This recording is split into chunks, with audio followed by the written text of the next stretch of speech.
আজকের ভিডিওটি যে কারণে করা, বর্তমানে একটি চর্চিত বিষয় হলো কালা জাদু। বর্তমানে এই ব্ল্যাক ম্যাজিক বা কালা জাদু প্রভাব অধিক মাত্রায় বেড়ে গেছে।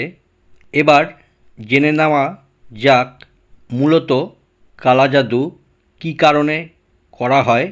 প্রকৃতভাবে মানুষের ক্ষতিসাধন ও ভালো করা দুটিতেই এই ব্ল্যাক ম্যাজিক প্রয়োগ করা যায়।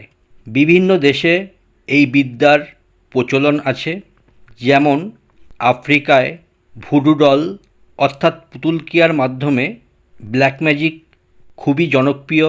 এছাড়াও ভারত, বাংলাদেশ, পাকিস্তান, নেপাল, শ্রীলঙ্কার মতো দেশগুলিতেও এই বিদ্যার প্রচলন রয়েছে।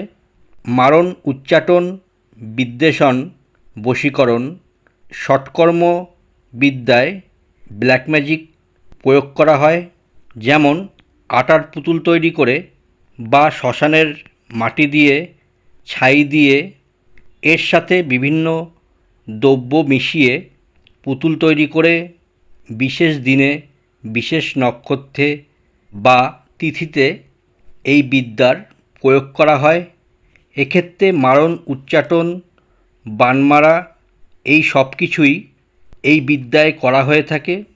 এই বিদ্যার মাধ্যমে পুতুলের ওপর সূচ বা পিন ফুটিয়ে শিং মাছের কাঁটা দিয়ে, সজারুর কাঁটা দিয়ে বানকিয়া বিভিন্নভাবে প্রয়োগ হয়ে থাকে। আবার পুতুলের মাধ্যমে বশীকরণ, এটাও কিন্তু কালা জাদুর মধ্যে পড়ে। লেবু, মোচা, কলায় সূচ গেঁথেও এই বিদ্যা করা হয়ে থাকে। তার সঙ্গে বিভিন্ন ধরনের মন্ত্র প্রয়োগ করা হয়। মানুষের মাথার চুল, নখ, পরনের কাপড় এই সমস্ত কিছুই এই বিদ্যায় কাজে লাগানো হয়।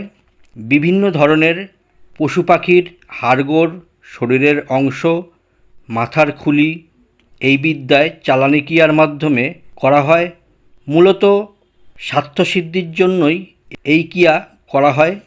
এছাড়া বিভিন্ন পশু পাখির শরীরের অংশ এই বিদ্যায় প্রয়োগে আসে।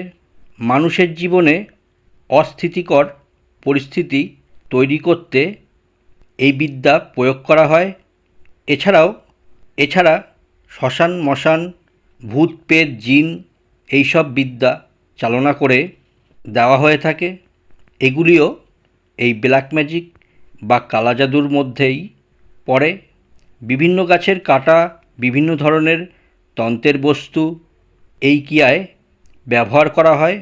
আজকের প্রতিবেদনটি আপনাদের অবগত করার জন্যই করা, যে কীভাবে ব্ল্যাক ম্যাজিক বা কালা জাদু হয়ে থাকে। খুব শর্টকাটে আজকের প্রতিবেদনটি আপনাদের সামনে তুলে ধরলাম। যদি ভালো লেগে থাকে চ্যানেলটিকে সাবস্ক্রাইব করুন, লাইক এবং শেয়ার করুন। ধন্যবাদ। ভালো থাকবেন, সুস্থ থাকবেন। নমস্কার।